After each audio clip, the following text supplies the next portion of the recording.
Dear Scammer, Dear Scammer, Dear Scammer, kamusta ka na? Nakakatulog ka pa ba? sana okay ka lang sa perang ninakaw mo. sana nagamit nyo sa magandang cause yung perang nakuha nyo sa akin and karma na lang talaga bahala sa inyo.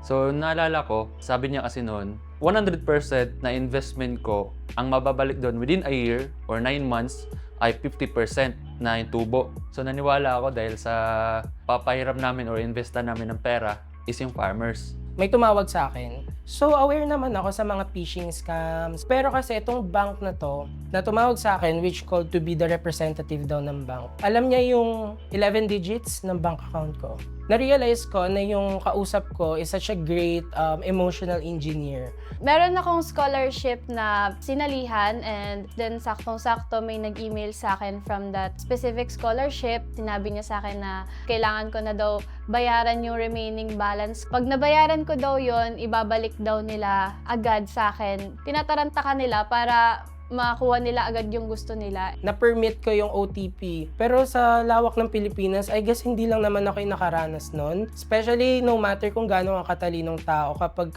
emotion na talaga yung in-engineer sa'yo ng kausap mo, wala na.